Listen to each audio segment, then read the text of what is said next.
tractor that's all dirty from this black oil-like substance, which isn't oil actually. It's unburnt fuel, and it's a result of wet stacking. The customer that brought it in was complaining about difficulties with starting, and I know this engine has a very low compression, so we're gonna be looking at the cylinder sleeve, the liner, piston rings, and also the injector. I mean, everything's dirty, including the valve cover and also the filter. I need to check if the customer had oil in it. I always tell my customers to put oil inside of these filters. By the way, this tractor is 8 years old, so it's never been repaired before, all dirty too, and it's not wet at all. There's no oil. So this will be one of the reasons why the engine has no compression. Let's check the valves adjustment. By the way, I never work on engines unless I clean them, but in this case the engine does not have to be cleaned, as I need to change many parts on it anyway. Oh, this looks pretty clean. Not the exterior side. Okay, that's all is worn out. And also the shaft itself wobbles. So let's release the coolant. It's not coming out. Well, obviously there's some more dirt in this valve too, stopping the water coming out. So let's pierce it with something. Got a piece of metal. There it goes. Now let's see what's inside of the inlet pipe. It's not that bad.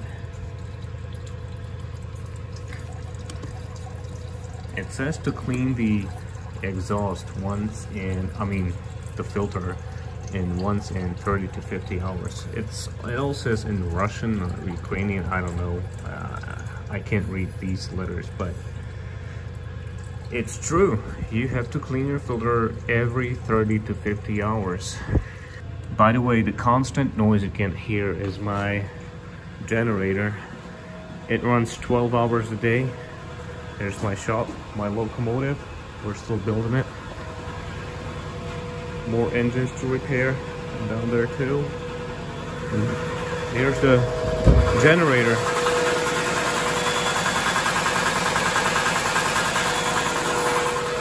It runs constantly, not constantly, 12 hours a day.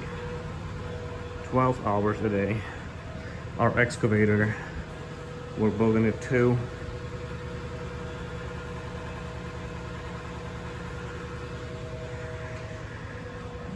It's the future content for my videos.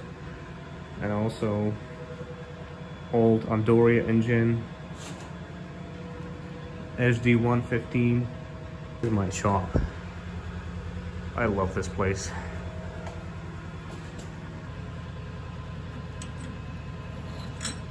Well, just for curiosity, this shaft is pressed into this holder. I don't know what you call it in English. However, the shaft is rotating and has also created more wear into the holder. Let's take out the push rods too. Usually these don't experience much wear unless they bend. They can bend sometimes. The injector, it's not coming out. Might want to use one of the wrenches here.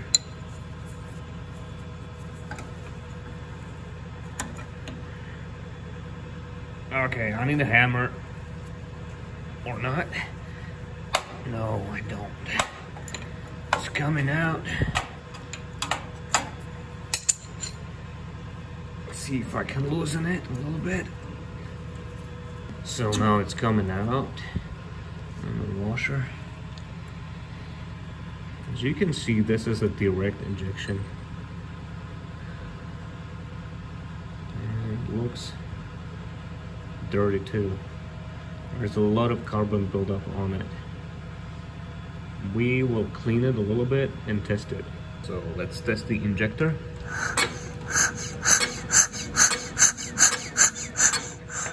As you may have seen, it's not atomizing well, so I will replace it. Sometimes it's hard to break loose the head nuts, so let's see how it goes. That was pretty easy. It's the first one. 3 more to go.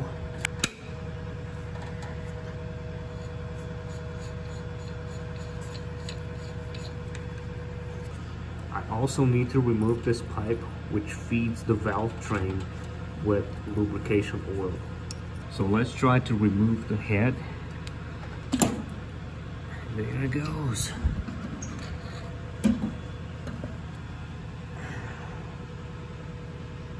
It's all covered in carbon. Also on the valves.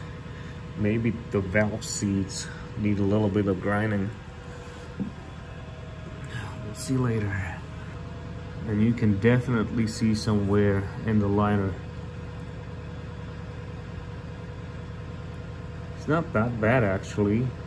All the necessary parts are here for the replacement. The old rocker arms set, the new one, cylinder head gasket, the injector. This one is the right one. It says Z. It stands for the Russian propaganda, or direct injection in Chinese engines. This injector is for indirect injection for combustion chamber, which we are not gonna use. I just brought it here just to show you what it looks like. We also have this complete gasket set, and here are the heads just for the comparison. The old one, the new one, and the one for indirect injection. It has a combustion chamber inside, which these two don't have. And as you can see, the injector only fits in its particular counterpart. It won't fit here. There's no way to fit it here. And also, as you may have noticed, the threads are slightly twisted and these are in line. So whenever you see an engine from China, if you see the injector like this, it means it's direct injection. If it's slightly twisted like this, it's indirect injection. You can tell it by the threads and the studs that are holding the injector in place. Apart from the valve and valve seats that are worn, you can also tell by this slight wobble that the valve guides are worn too. Well, maybe you can't see it properly in the video, but this one, the new one, is definitely much stiffer. I can't really move it. Now I'm gonna use the razor blade to release the old gasket.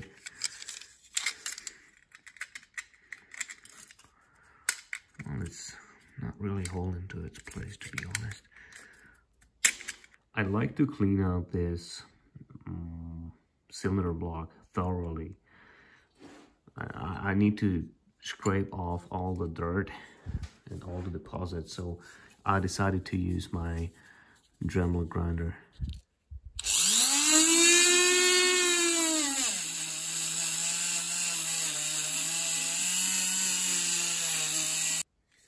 Now it's time to clean it with the silicone spray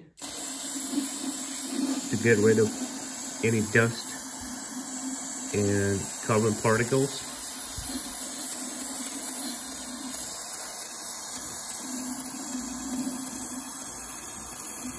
The whole area needs to be very, very clean. The new gasket is in place. Let's install the cylinder head. The torque wrench has been adjusted to 180 Newton meters. It's a fundamental tool in repairing engines.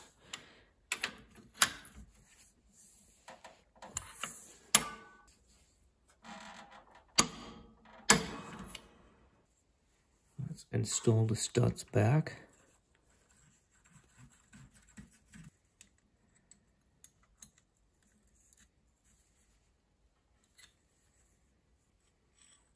The push rods, which can be tricky sometimes. You need to find the right spot. If you don't, use the magnet to pull it out and try again. The rocker arms.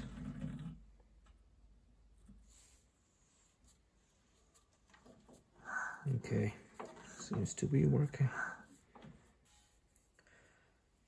It seems to be pushing both of the valves, which is okay. You still need to adjust the clearance.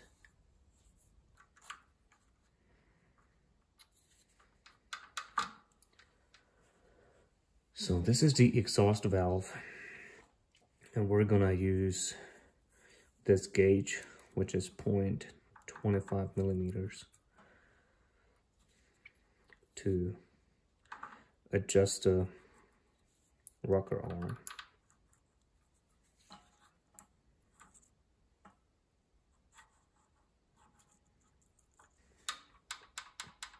The exhaust is adjusted. Let's move on to the inlet valve.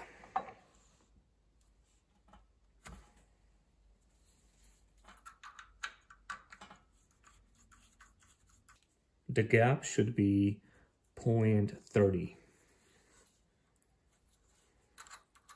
The rocker arm cover has also been cleaned, and we need a new gasket. Okay, and before I apply the cover, I like to spray this just to spray off the dust. Engines don't like dust.